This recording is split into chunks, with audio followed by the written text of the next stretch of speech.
Thank you. A lot of good work. I'm National Pool Man. You gotta back up. Senator.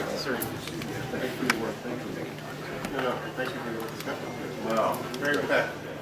Thank you. State representatives. Thanks for putting yourself out. Really great. The space is You can go down. Yeah, you good? You through the camera?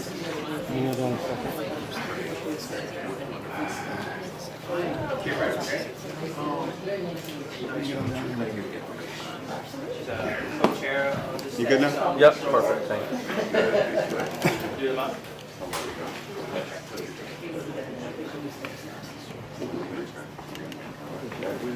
fourth quarter. You better. Right. Morgan's much better half. Oh, thank you. That's a great report. We know there's a lot more to be done. We don't have a long tradition that Senator Wilson would do that.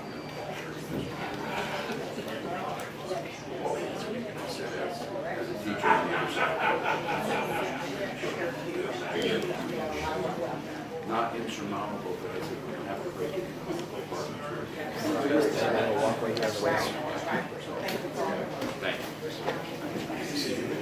That was really great. I appreciate you doing that. How much fun? Oh, of course. Thank you. Clear out a way. We have a way over here. It's a pleasure meeting you. Maybe come over here or. They told us left or right, so I'm sitting left. Thanks for your work. Okay. Pleasure to meet you. Good. Two audio, two Trying channels. out small town each other. Say how small.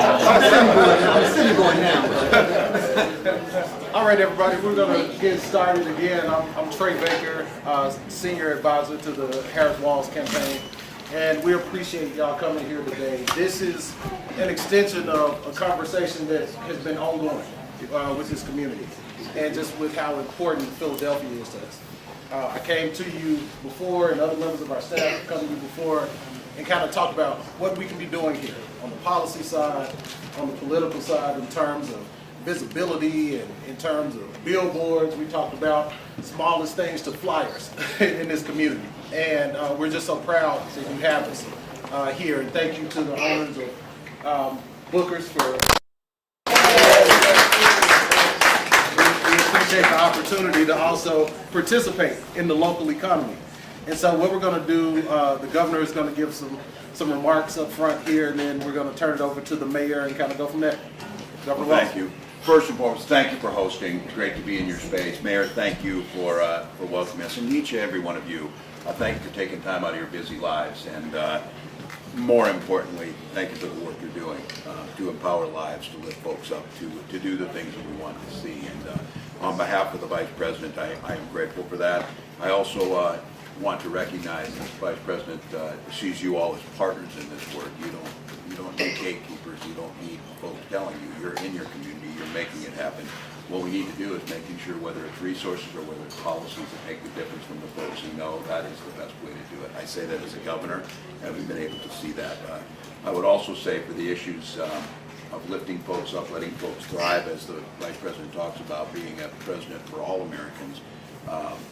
We know that right now we're focused on the next 11 days, but just to be very clear, I know the Vice President and all of you would agree to this, that elections are a means to an end. Right. That end is a better society, and you don't get elected to bank political capital to get elected again.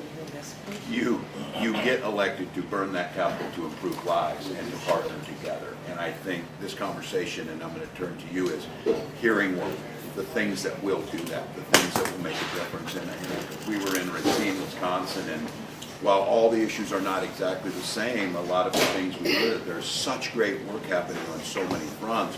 A lot of times it's just the capacity to be able to be that partner that makes access to capital for first-time homeowners, for first-time business owners, or making sure that those mental health services are being delivered as near to the population as possible by the people who know. So I'm just grateful for all of you to be here. A campaign also gives us a time, as you see behind you, to lift up the issues of communities, to make sure, and I always like it when we've got folks to be able to hear it. When you're telling me things, you'll know if those are being echoed in a campaign. And then just to be very clear, I think what's become more clear in these final days is the stark difference between the leadership and the vision and the compassion and decency of Kamala Harris and Donald Trump on this. And just to be clear, we're here and she's working on a to-do list for the American public. He's working on an enemies list, and that is a big difference. We need to unify, and I don't think it does us any good to deny, and we can lift up. Look, there's issues from housing. There are issues to deal with that have to be there, but that work can be joyous, and again, we can get there. And when we talk children's mental health, I think what overwhelms people so much is if the issue is too big and it seems insurmountable, the naysayers and those that want to breed distrust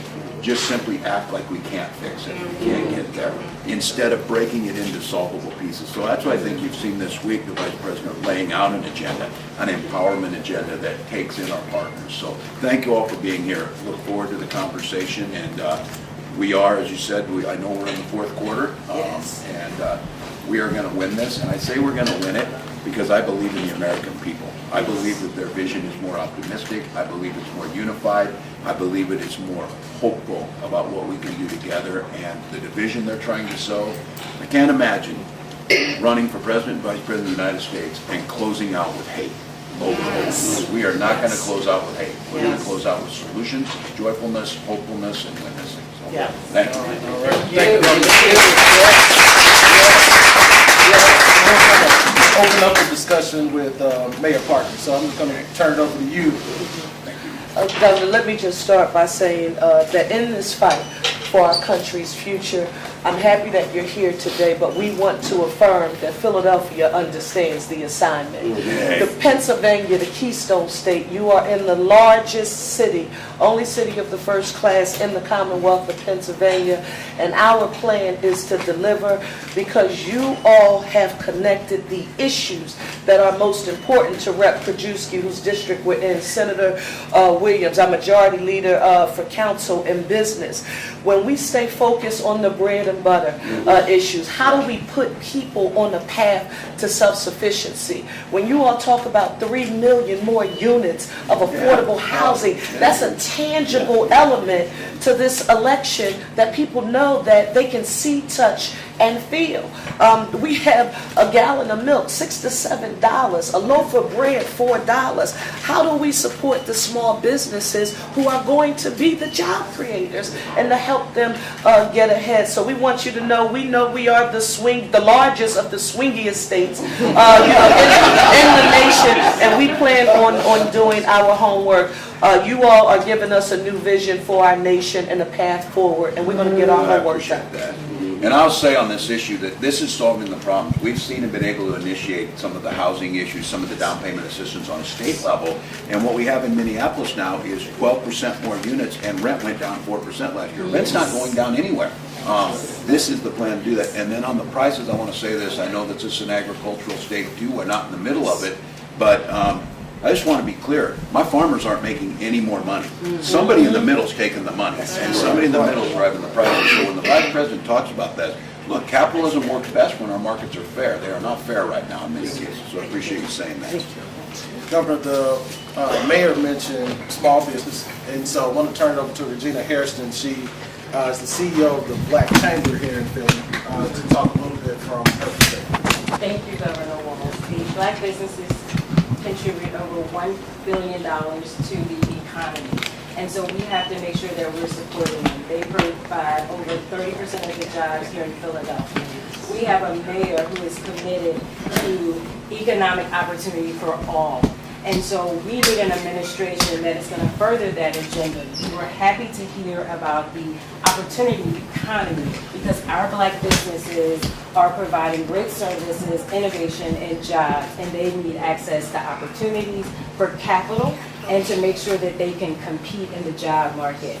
We represent all types of businesses. Last night, we supported 300 businesses, and we honored them at a reception. And one thing that they said, DEI is great, but without the C, contracts, it does not amount to much.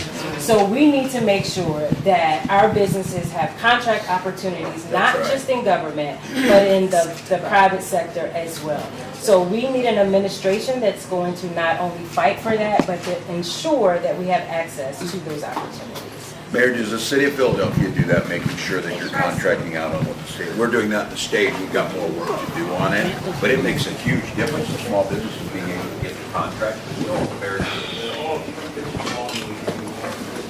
out to the right. To the right. Oh, thank God. I'm starting to lose feeling in my knee. We stayed there longer than I thought we were.